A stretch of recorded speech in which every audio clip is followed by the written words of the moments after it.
Every generation of Americans has great leaders, so-so leaders, mediocre leaders, and nutty radical leaders, whether it be George Wallace, David Duke, Al Sharpton, Jesse Jackson.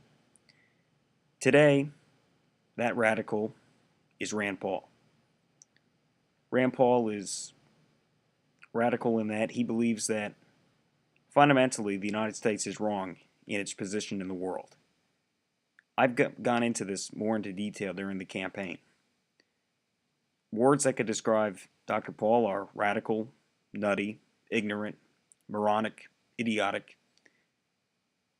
and I don't think that people realize to the extent that they should how radical this person is. He truly is bad for um, he's bad for the country, frankly. He brings the level of dialogue down, just as Wallace did, just as David Duke did, just as Sharpton and Jackson continue to do, even though they're less visible because they're frowned upon. And throughout history, we've had people like Rand Paul, people from a radical fringe who were not well educated, nutty, in some cases, certainly in this case, liberal, um, that really just were on the wrong side of history. I'm proud to have been on the right side of history in this case. Truly, look, we've had presidents before that have not done a good job, like Obama. Obama is a lot of things. He is liberal. He lacks judgment. He's not running the country the way he should be. He's not moving the country in a positive agenda, with a positive agenda that's working for people in this country. He isn't. But he is not as far left, at least on foreign affairs, as Rand Paul. The economy is different. Look, Rand Paul's message on the economy has some merit to it. I'll give him that. And perhaps that's why he won, because people were focused on the economy. His radical message on foreign policy, I think that if this had been 2002, I don't think Rand Paul would have won the Republican primary in Kentucky. I think Trey Grayson would have won, because Grayson is not radical. He's a moderately conservative Republican who is not a radical, not even Republican. I mean, Rand Paul isn't really a Republican. He's really just a rhino or a liberal, at least on most issues, at least on foreign policy and even some social issues. He's soft on defense, soft on crime. He's part of a radical fringe. He's nuts. He's ignorant. I used all the words. And although, look, the voters of Kentucky, I don't blame them.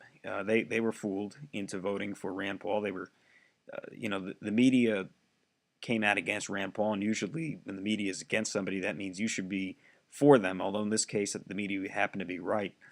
Um, and other people in other places have corrected themselves. 6 years from now, the people of Kentucky may say, well, we like the job Rand Paul's doing, reelect him, or they may say we don't, and they may elect somebody different.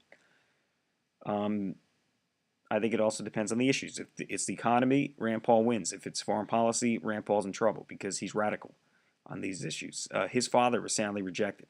His father has virtually the same ideas as he does, was rejected by voters across this country in the 2008 Republican primary, just like Al Sharpton was rejected during the 2004 Democratic primaries. Rand Paul, he's been endorsed by people who really don't have wisdom on national security. If you look at the heavyweights who really understand the national security issues, whether they be Senator John McCain or President George W. Bush or whoever, none of them went to Kentucky and endorsed Rand Paul. In fact, Vice President Cheney and former New York City Mayor Rudy Giuliani endorsed Paul's opponent during the primary and never endorsed Paul.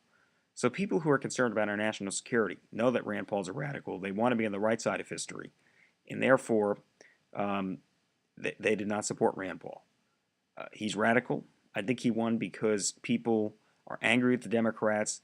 He lucked out. If this had been 2002, he would have lost because the issue in 2002 was the war on terrorism, and Rand Paul would have lost the primary in a landslide.